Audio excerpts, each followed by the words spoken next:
West Indies আসলে কোথায় ম্যাচটা হারলো শুরু থেকেই এবার গ্রুপ পর্ব থেকেই যে ওয়েতে তারা শুরু করেছিল, যে দারুণভাবে তারা খেললো, আসলে আমরা সবাই চাচ্ছিলাম যে সেরা চারে ওয়েস্ট ইন্ডিজ নামটা এবার অন্তত থাকুক, কিন্তু হলো না। শেষ ম্যাচে এসে ভারতের কাছে হারতে হলো। আসলে ম্যাচ যখন শুরু হলো, টস যখন ভারত জিতলো, তখনই আসলে আমরা অনেকেই বলেছিলাম যে টস ভারত জিতে গেছে মানে এখানে ওয়েস্ট ইন্ডিজের খেল অনেকটাই খতম। কারণ এই মাঠে আসলে দরকারই ছিল যে অনেক বেশি রান করে তারপর প্রতিপক্ষকে সেই টার্গেটটা দেয়া। ম্যাচ শেষে যেটা আসলে শাই হোপও বলেছিলেন যে রান আমাদের 10-15 আমার মনে হয় যে আরও বেশ ভালো রান, 20-25-30 রান তো অন্তত কম পড়ে গিয়েছিল। তার মানে আপনি সব প্রেশার ব্যাটারদেরকে দিচ্ছেন, এটা কিন্তু আপনি দেখেন যে রানটা হয়েছে ক্লোজ টু 100 বা ক্লোজ টু 200, এটা কিন্তু কোনোভাবে খারাপ রান না। আপনি ভালো, কারণ আইসিসির উইকেটগুলো কিন্তু মোটামুটি ইভেনলি ব্যালেন্সড আপনি বলতে পারেন। There are something for the batters and also for the bowlers. So Windies ওরা কিন্তু একটা বাজে অবস্থার ভেতরেই ছিল। ওয়ার্ল্ড কাপে তারা যতটুকু করেছে আই ওয়াজ সারপ্রাইজড। কেন?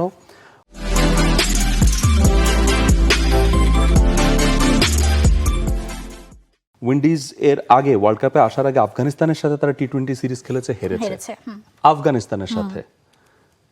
তারপরে সাউথ আফ্রিকার সাথে কিন্তু তারা সিরিজ হেরেছে টি-20। সো পরপর দুইটা সিরিজ হেরে তারা ওয়ার্ল্ড কাপে যতটুকু করেছে I was surprised.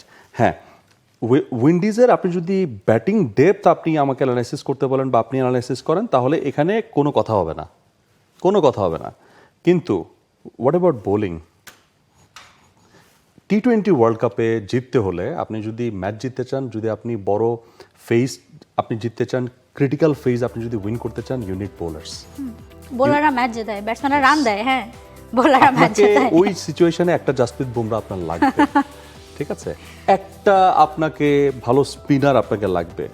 Not necessary প্রত্যেকটা দলে মিস্টেরিয়াস স্পিনার থাকতে হবে, but controlled spin attack you need. কারণ আপনাকে উইন্ডিজের আমার দেখা মতে আপনি যদি লাস্ট অন্তত 10 ইয়ার্স অ্যানালাইসিস করেন, তাদের এই একটাই প্রবলেম, তাদের বোলিং অ্যাটাক নিয়ে কিন্তু ভালোই ঝামেলা হচ্ছে। উইন্ডিজরা মানে ওই যে একটা যে মানে ক্যাটাগরি সেট করেছে যে মানে ধুমধুমার ক্রিকেটের বা বড় শটের বা মানে একদম মানে পাওয়ার হিটিং শটের যেই ট্রেন্ডটা তারা আসলে শুরু করেছে এবং সেট করেছে, ওই জায়গাতেই মানে তারা আসলে বোলিংটাতে একটুখানি অলওয়েজ কার্লোস ব্র্যাথওয়েট স্ট্রাইকে থাকবেন, অর এই টাইপের সিমরন হেটমায়ার স্ট্রাইকে থাকবেন। হ্যাঁ, একবারে 21 লাগবে, আপনি ব্যাটিং করে জিতে যাবেন। উইন্ডিজের সামনে সবসময় এরকম সিচুয়েশন আসবে না। এমন সিচুয়েশনও আসবে যে আপনার বোলারদেরকে ডিফেন্ড করতে হবে। তখন বোলিংয়ের কার্লোস ব্র্যাথওয়েটকে, বোলিংয়ের সিমরন হেটমায়ারকে, এটা লাগবে। কারণ একটা বড় দল হওয়ার জন্য আপনি ইন্ডিয়ার দিকে দেখেন, কেন তারা বড় দল, ব্যাটিং বোলিং দুই এন্ডে তাদের সেই সক্ষমতা আছে। ইংল্যান্ডের দিকে দেখেন, সক্ষমতা আছে। আপনি সাউথ আফ্রিকার দিকে দেখেন, আছে। এই জায়গাটাতে আমার কাছে মনে হয় উইন্ডিজ একটু পিছিয়ে ছিল। দ্যাটস ওয়াই তাদের আসলে বোর্ডে আরো রান দরকার ছিল। তারা জানতেন যে আমাদের বোলাররা এই 197 আসলে মানে ডিফেন্ড করতে পারবে না। এবং আপনি যখন দেখেন মানে উইকেট ধরে একদম পাওয়ার প্লেতে মাত্র আপনি 40+45 রান করবেন, আপনি তো ওই জায়গাতেই অনেকটা মানে তখন আপনার হাতে বাকি আছে 14 মাত্র over. This is not Zimbabwe যে আপনি 254 পোস্ট করবেন। আপনি গ্রুপ পর্বে 254 করেছিলেন জিম্বাবুয়ের এগেইনস্টে, but this is India.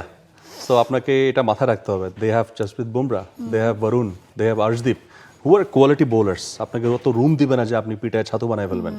So তাদের মাসল পাওয়ার আছে, তারা এমন এমন বলকে ছক্কায় পরিণত করে যেটা আসলে ছক্কা মারার বল না, but only because of their muscle পাওয়ার সেই বলটা কিন্তু চলে যায়। So that is different. তো সেটার এগেনস্টেই তো আসলে বড় দলগুলো কি করবে, তাদের বোলিং দিয়ে হচ্ছে ফাঁদটা ফেলবে অন্তত, যেটা পার স্কোর। ওই পার স্কোর থেকে যদি আপনি 20 রান কম দিতে পারেন, আপনি ম্যাচ জিতে গেছেন।